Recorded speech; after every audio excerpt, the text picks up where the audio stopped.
Jadi yang pertama harus kita pahamkan bahwa kewajiban dakwah secara pribadi itu fardu ain, ya, menyampaikan apa yang datang dari Islam.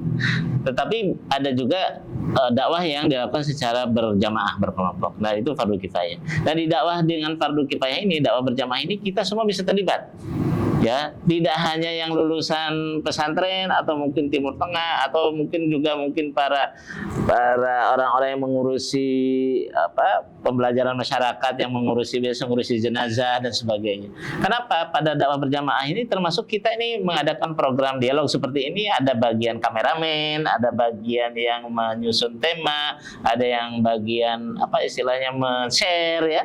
Itu bagian dari dakwah. Sekecil apapun dari aktivitas dakwah berjamaah, dia dapat pahalanya.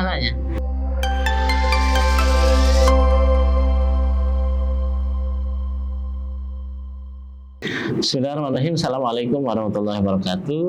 Sahabat Sultan Channel yang dirahmati Allah Subhanahu wa taala, alhamdulillah kita bisa bertemu lagi dalam kegiatan mendadak ngaji bersama Sultan Channel. Dan kita pada sore hari ini kedatangan tamu Mas Faisal sama Kang Revi, sudah hadir bersama kita di studio. Mudah-mudahan nanti selalu membawa tema-tema yang seger nih, sahabat berdua ini, bahwa tema-tema yang segar. Cuma memang saya sedang kepikiran bagaimana kita semua beraktivitas dalam Islam, dalam dakwah, dalam mengajak kaum muslimin yang kita ingin ajak sama-sama menjalankan ketaatan kepada Allah Subhanahu wa taala. Kang Faisal sama Kang Revi ini bawa tema apa lagi nih kita nih, atau diskusi apa nih yang mau kita obrolkan di sore hari ini? Mungkin saya izin Pak Ustadz mau menanyakan bagaimana, kan saya pernah mendengar ya bahwa pahala berdakwah itu luar biasa besar gitu ya. Jadi dakwah kan kita mengajak gitu. Terpikir bahwa dakwah itu luar biasa bermanfaatnya. Tapi di samping itu kita memiliki keterbatasan, Ustaz. Keterbatasan akan ilmu, akan segala hal, pengalaman juga belum terlalu banyak gitu ya.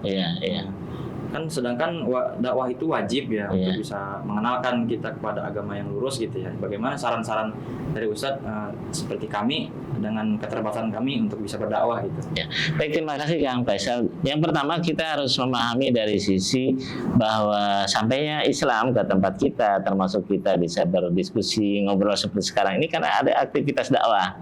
Jadi dari para ulama yang mengajak masyarakat di negeri kita, di Indonesia, untuk memeluk Islam. Dan kemudian kita bisa beribadah menyembah Allah, mengikuti baginda Rasulullah, termasuk bulan puasa kita berpuasa ini karena ada aktivitas dakwah. Karena itu pahala dakwah itu sangat besar. Jadi apabila ada seseorang yang berhasil mendapatkan hidayah, kemudian menjalankan syariat, taat kepada Allah, itu pahalanya lebih besar daripada bumi dan seisinya. Bisa dibayangkan ya. Jadi karena itu kita menyaksikan dulu para ulama itu dari Timur Tengah datang ke negeri kita dengan berperahu dan sebagai berbulan-bulan ditempuh untuk menjalankan aktivitas dakwah. Nah, kemudian dengan dakwah itulah kemudian kita bisa mengajak masyarakat dari kegelapan penyembahan kepada selain Allah menjadi kepada cahaya menyembah Allah Subhanahu wa taala. Yakhruju minaz zulumati ilan. Nah, aktivitas dakwah ini aktivitas yang wajib bagi setiap muslim. Yang dengan berdakwah itu kemudian sampailah penjelasan-penjelasan Allah Subhanahu wa taala yang dibawa oleh baginda Rasulullah kepada seluruh umat manusia. Bahkan Rasulullah SAW menyampaikan ya bahwa sampaikanlah dariku balighu anni walau ayatin. Sampaikanlah dariku walaupun satu ayat, artinya kita jelaskan. Nah, aktivitas dakwah ini banyak beragam. Karena pengertian bahasa dari dakwah itu diantaranya adalah termasuk menyeru, ya, mengajak, memberi nasihat, memberikan peringatan, dan termasuk diantaranya memberikan hidangan. Jadi kalau zaman dulu itu orang melakukan aktivitas dakwah itu diajak makan-makan dulu, baru cerita tentang kebaikan-kebaikan. Ya mungkin ini yang perlu ditempuh juga ya di kalangan remaja dan pemuda. Kemudian ngajak makan, kita diskusi tentang bagaimana kebaikan-kebaikan menjalankan syariat Allah. Misalnya kalau berpuasa dapat pahala sekian, kalau kita berbakti kepada orang tua dapat keutamaan ini dan itu dan sebagainya. Itu termasuk dakwah. Lalu kemudian bagaimana keterbatasan itu? Apakah menghalangi kita dari aktivitas dakwah? Keterbatasan itu adalah bagian dari yang harus kita pecahkan.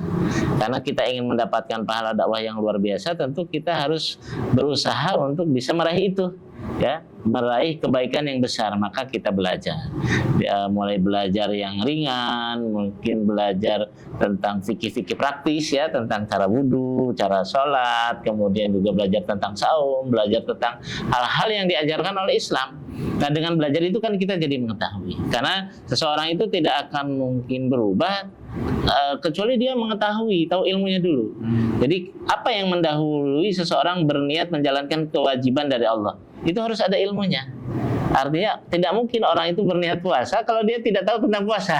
Tidak mungkin orang itu menjalankan sholat kalau dia tidak tahu tentang wajibnya sholat, ya, tata cara melaksanakan sholat dan sebagainya. Maka menyampaikan kepada umat berupa tentang kewajiban puasa, kewajiban sholat, tata cara puasa, kapan puasa dimulai, keutamaannya, misalnya kapan sholat itu harus dijalankan, ini juga bagian dari dakwah.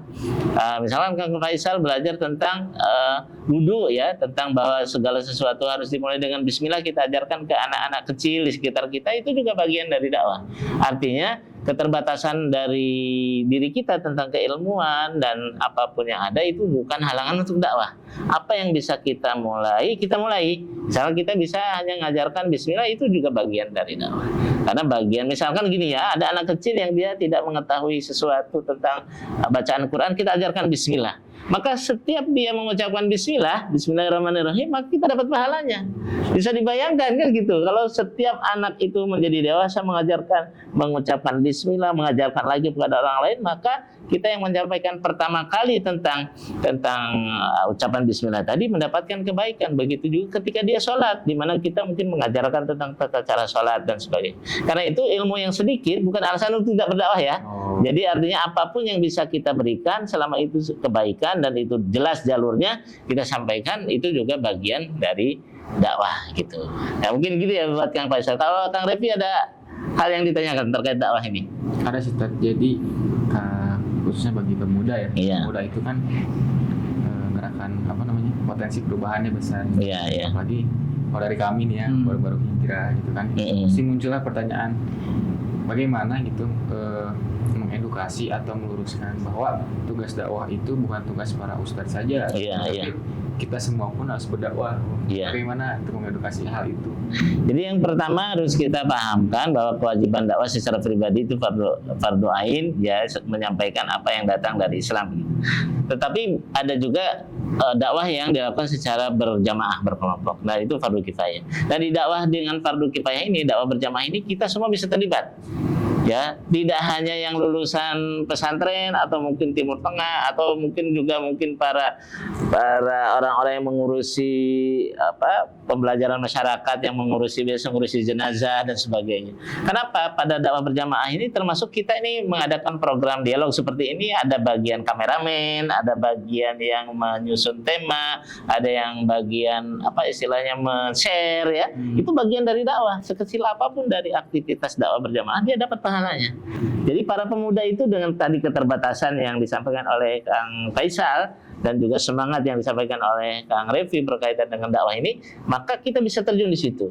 Kan dalam dakwah itu kan memerlukan, misalkan kita ada dakwah mengajak masyarakat untuk katakanlah sahur ya, membangunkan sahur. Itu kan perlu ada alat-alat membangunkan, misalkan speaker. Maka mereka yang bisa memperbaiki speaker, kemudian mereka yang bersuara membangunkan sahur dapat pahalanya. Begitu juga dakwah berjamaah yang berkaitan dengan penyadaran bahwa wajibnya puasa gitu ya. Ada yang mungkin sebar brosur tengah masyarakat saat katakanlah sahur bareng atau buka on the road gitu, dibagikan brosur, maka yang nyetak brosur, yang kemudian mengantar brosurnya, yang ngejekin mungkin nanti dibuka sesi buka bersama gitu.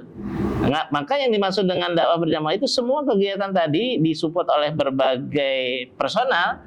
Ya, ada yang ngajakin ustadz, ada yang ngajakin teman-teman untuk kumpul, itu dapat bagian semuanya. Artinya keterbatasan ilmu itu bisa diatasi dengan pembagian tugas. Kang Faisal tolong jemput ustadznya gitu ya. Jemput dia kan tidak jadi penceramah. Dia hanya bawa sepeda motor. Yang lain mungkin tolong bagikan air minumnya dan sebagainya. Itulah penting dakwah itu dilakukan secara berjamaah.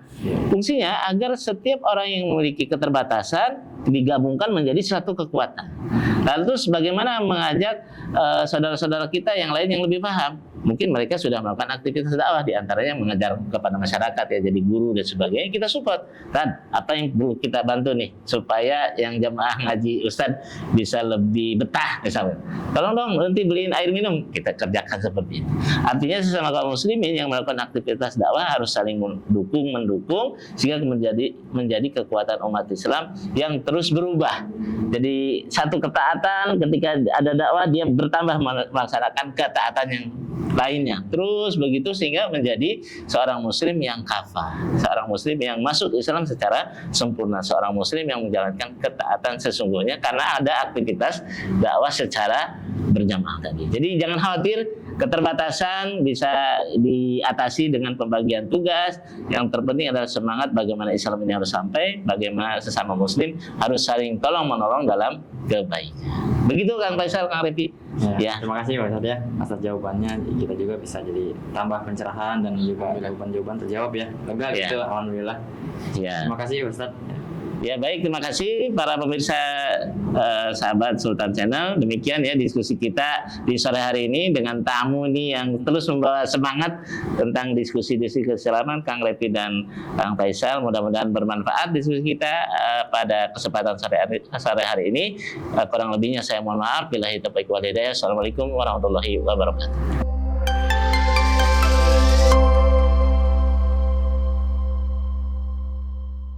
Terima kasih telah menyaksikan program Mendadak Ngaji di Sultan Channel.